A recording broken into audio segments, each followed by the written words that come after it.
अब आपको अखिलेश यादव और उनके परिवार के बारे में बताऊं। अदिति अखिलेश की बेटी है। अखिलेश यादव के 3 बच्चे हैं, उनमें 2 बेटियां और 1 बेटा है। इनमें छोटी बेटी टीना यादव और बेटा अर्जुन यादव जुड़वा है, जबकि अखिलेश यादव की सबसे बड़ी बेटी अदिति यादव।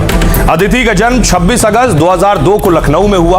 उन्होंने अपनी शुरुआती पढ़ाई लखनऊ के प्रसिद्ध स्कूल से की। स्कूली रिकॉर्ड्स के मुताबिक अदिति पढ़ाई में मेधावी छात्रा है, जिन्होंने 2020 में 12वीं की परीक्षा में लगभग 98% अंक हासिल किए थे। इसके बाद अखिलेश और डिंपल यादव की बेटी लंदन पढ़ने चली गई, जहां उन्होंने ब्रिटेन की प्रतिष्ठित यूनिवर्सिटी कॉलेज लंदन में दाखिला लिया। अदिति ने वहां से राजनीति और अंतर्राष्ट्रीय संबंधों की पढ़ाई की। दावा है अब अखिलेश की बेटी दिल्ली में कानून की पढ़ाई करती हैं। खुद को अदिति का क्लासमेट बताकर आदर्श यादव नाम के युवक ने बताया कि पिछले 1 साल से अदिति लॉ फैकल्टी से लॉ ग्रेजुएशन कर रही हैं। मुलायम सिंह यादव की पोती अदिति का पैतृक गांव सैफई से काफी जुड़ाव है। सियासी परिवार से होने के बावजूद अदिति अभी राजनीति में सक्रिय नहीं है, लेकिन उन्होंने अपनी मां डिंपल यादव के लिए कई बार प्रचार किया है। 2022 के मैनपुरी उपचुनाव और 2024 के लोकसभा में प्रचार करने गई थी। अदिति वहां महिलाओं और युवाओं के बीच काफी लोकप्रिय है। आइए अब आपको सुनवाता हूं इस बवाल पर क्या कुछ कह रहे हैं सियासतदान। माननीय अखिलेश यादव जी की बेटी के संबंध में भारतीय जनता पार्टी के नेताओं ने जो अभद्र टिप्पणी करी है वो बहुत ही निंदनीय और शर्मनाक है। मुख्यमंत्री के इस बयान के बाद ये स्पष्ट हो गया है कि उत्तर प्रदेश में पुलिस मुख्यमंत्री के कहने पर मुकदमा कायम करती है। अगर कोई व्यक्ति ने कोई अभद्र भाषा का इस्तेमाल किया है तो उसके खिलाफ पुलिस में मुकदमा दर्ज अपने आप क्यों नहीं हो रहा है। पूरे मामले में गंभीरता से जांच होगी तो वो समाजवादी पार्टी के नेता ही निकलेंगे इस खुराफात में। अब देखिएगा उसका भी उजागर हो जाएगा जल्दी है। और किसी अखिलेश जी की बेटी हो या किसी की बेटी हो, इस तरह की अभद्र टिप्पणी करना हम उसकी निंदा करते हैं।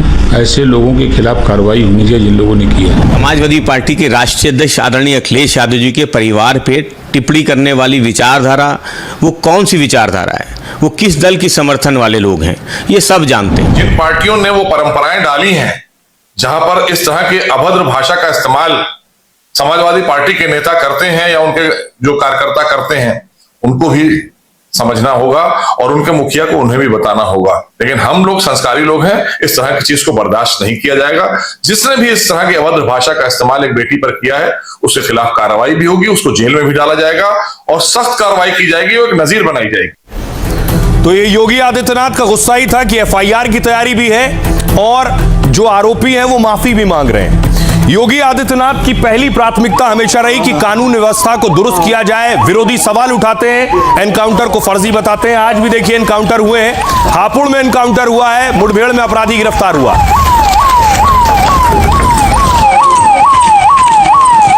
ये आप देख रहे हैं इनामी गौतस्कर का एनकाउंटर हुआ अमरोहा उत्तर प्रदेश में, और ये गाजियाबाद में एनकाउंटर हुआ। इटावा में नाबालिग के गुनाहगार का एनकाउंटर हुआ।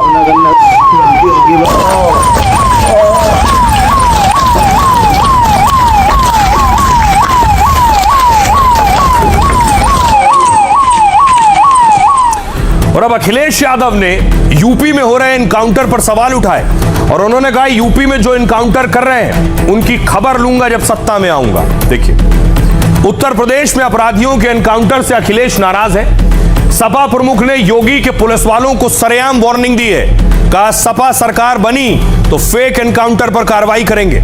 अखिलेश ने चेतावनी यूपी के कासगंज में रैली के दौरान दी, जहां उन्होंने आरोप लगाया कि यूपी सरकार फेक एनकाउंटर कर रही है। हमारी सरकार बनेगी तो उन पुलिस अधिकारियों के खिलाफ कार्रवाई होगी जो ऐसे फर्जी एनकाउंटर में शामिल रहे। अखिलेश यादव जब योगी की पुलिस को मंच से धमका रहे थे, योगी राज में यूपी अब 17,000 से ज्यादा एनकाउंटर यूपी में हो चुके हैं। जब अखिलेश धमका रहे थे उस वक्त भी एनकाउंटर हो रहे थे। कुल 17,000 से ज्यादा एनकाउंटर हुए, यानी योगी के 9 साल में रोजाना करीब 5 एनकाउंटर हुए। इसमें पुलिस ने 289 कुख्यात अपराधियों को ढेर किया, जबकि 11,834 आरोपी घायल हुए और 34,253 अरेस्ट हुए। मेरठ जोन में सबसे ज्यादा 4813 एनकाउंटर में 97 अपराधी ढेर हुए। हालांकि यूपी की मुठभेड़ में 18 पुलिसकर्मी शहीद हुए हैं और 1852 घायल हो गए हैं। अब सुनिए जरा अखिलेश यादव क्या कुछ कह रहे हैं एनकाउंटर पर। जिन्होंने फर्जी इनकाउंटर किए हैं वो देखना उनके खिलाफ कार्रवाई होगी और समाजवादी सरकार बनने पर न्याय के अनुसार अपराधी को गोली चलाने की स्वतंत्रता है तो पुलिस के पास भी हमने इसलिए पिस्तौल दी है कि वह भी उसके सामने उसका मुकाबला करे।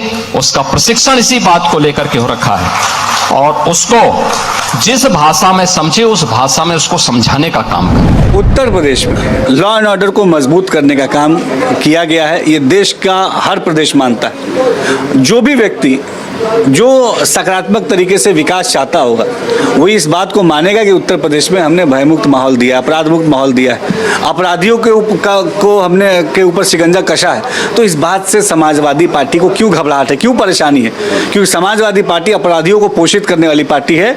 इनके बयान से साफ जाहिर होता है। हाँ, इनका वोटर इन्वॉल्व है, जहाँ इनके लोग इन्वॉल्व हैं वहाँ नहीं बोल रहे हैं। अगर अपराधी है तो अपराधी अगर कानून अपने हाथ में ले रहा है तो सरकार कानून का सहारा लेकर के उनको भी कानून सिखा रही, कानून क्या होता है। तो अखिलेश एनकाउंटर पर सवाल उठा रहे हैं और कह रहे हैं खबर लूंगा उनकी जिन्होंने फेक एनकाउंटर किए। अखिलेश ने अयोध्या में राम मंदिर के चंदे पर भी सवाल उठाए थे कि राम मंदिर का जो दान है उस दान में चोरी हुई है, जिसके बाद अब खबर यह है कि योगी आदित्यनाथ एक्शन में आ गए हैं और योगी आदित्यनाथ ने एक्शन लेते हुए अब एसआईटी गठित कर दिया, यानी स्पेशल इन्वेस्टिगेशन टीम जांच करेगी अगर दान के पैसों में चोरी हुई है तो। राम मंदिर ट्रस्ट की मांग पर सीएम योगी ने एक्शन लिया है। राम मंदिर दान विवाद में योगी सरकार ने एसआईटी गठित कर दी है। 2 आईएएस और 1 आईपीएस यानी 3 सदस्यों वाली टीम मामले की जांच करेगी। एसआईटी को 7 दिन में शुरुआती और 15 दिन में अंतिम रिपोर्ट देनी होगी। एसआईटी में लखनऊ मंडलायुक्त विजय विश्वास पंत और वित्त सचिव नील रतन और आईजी रेंज के आईपीएस किरण एस को शामिल किया गया है। योगी ने एसआईटी तब बनाई है जब कुछ ही घंटों पहले ट्रस्ट ने भी इसकी मांग की थी। कहा था कि दान चोरी की अफवाहों पर एसआईटी गठित की जाए। अयोध्या के राम मंदिर में चढ़ावे पर जो विवाद तूल पकड़ा उसकी शुरुआत अखिलेश ने 7 करोड़ की चोरी का आरोप लगाकर की थी। उन्होंने मंदिर के चढ़ावे में गबन का सनसनीखेज आरोप लगाया। फिर सपा सरकार में मंत्री रहे पवन पांडे ने भी चोरी का दावा किया। आम आदमी पार्टी सांसद संजय सिंह ने बीजेपी पर ठीकरा फोड़ा। उन्होंने कहा कि सत्ता के रसूख वाले लोग ही इस चोरी में शामिल हैं। संजय सिंह ने कहा कि रामलला पर हाथ रखकर कसम खाएं कि चोरी नहीं हुई, लेकिन आरोपों को ट्रस्ट के अध्यक्ष चंपत राय ने खारिज कर दिया और कहा कि ट्रस्ट एसबीआई के साथ ऑडिट करता है, कोई गड़बड़ी नहीं करता। जिसके बाद सपा नेता पारसनाथ यादव ने सीबीआई जांच की मांग कर दी है। फिर बीजेपी के एक नेता ने यह मामला प्रधानमंत्री तक पहुंचा दिया है। डॉक्टर रजनीश सिंह ने पीएमओ को खत लिखकर जांच की मांग की है। इस बीच मंदिर निर्माण समिति के अध्यक्ष नृपेंद्र मिश्र अयोध्या पहुंचे। सोमवार को बंद कमरे में बैठक की, उसके बाद आज फिर अयोध्या पहुंचे। लेकिन खबरें हैं कि इस मामले में अंदर खाने ताबड़तोड़ एक्शन चल रहा है। लगातार बैठकें और जांच हो रही है। कुछ लोगों पर कार्रवाई की खबरें हैं। सुनिए जरा दान में चोरी पर क्या कुछ कह रहे हैं सियासतदान। मर्यादा पुरुषोत्तम राम और इतने पवित्र काम के लिए अगर चंदा चढ़ावा या चढ़ावा में चोरी होगी तो शिकायत तो होगी जायज। मैंने बड़ा खराब हुआ जाके संतों ने जो कह रहे हैं ठीक ही कह रहे हैं। वो प्रधानमंत्री ने अभी कह दिया है सीधे सीधे वो जांच कराई जा रही है। जब प्रधानमंत्री ने कह दिया तो फिर इससे बड़ा अब क्या होने वाला है। कह रहे हैं अगर ऐसी बात है तो इसकी न्यायिक जांच होनी चाहिए ढंग से। हमें विश्वास है हमारे मुख्यमंत्री जी अच्छे हैं, वो छोड़ेंगे नहीं। ये तो लोगों को सोचना चाहिए। जिसकी साइकिल पर चलने ठिकाना नहीं था, उसके पास 10-10 गाड़ियां हैं, बड़े बड़े होटल हैं, कहाँ से आया ये? बहुत बड़े लोग हैं। तो सत्य बोलने की हिम्मत अभी हमारी नहीं है। कभी समय आएगा तो बोलेंगे। सुप्रीम कोर्ट की निगरानी में इसमें सीबीआई की जांच होनी चाहिए और जो लोग भी इसमें दोषी हैं उनके खिलाफ कड़ी से कड़ी कार्रवाई होनी चाहिए। अभी तो ये आरोप की बात आप कर रहे हैं, ये उनका आंतरिक मामला है ट्रस्ट का, और ट्रस्ट के लोगों ने उसकी जांच पड़ताल शुरू करी है और उसका जो आवश्यक कार्रवाई होगा वो लोग करेंगे। तो रही खबरों में आगे बढ़ते हैं। आज की एक और बड़ी खबर है, आपको लिए चलता हूं बंगाल में अलग बवाल चल रहा है। ईवीएम में आंख पर सियासत हो रही है, आपको दिखाऊंगा। उससे पहले कुछ तस्वीरें देखिए जरा, क्या हो रहा है टीएमसी के नेताओं के साथ और अब बेटों के साथ भी शुरू हो गया। टीएमसी नेता के सुपुत्र को आप देख रहे हैं, पुलिस ले जा रही है, लोगों ने पिटाई करनी शुरू कर दी।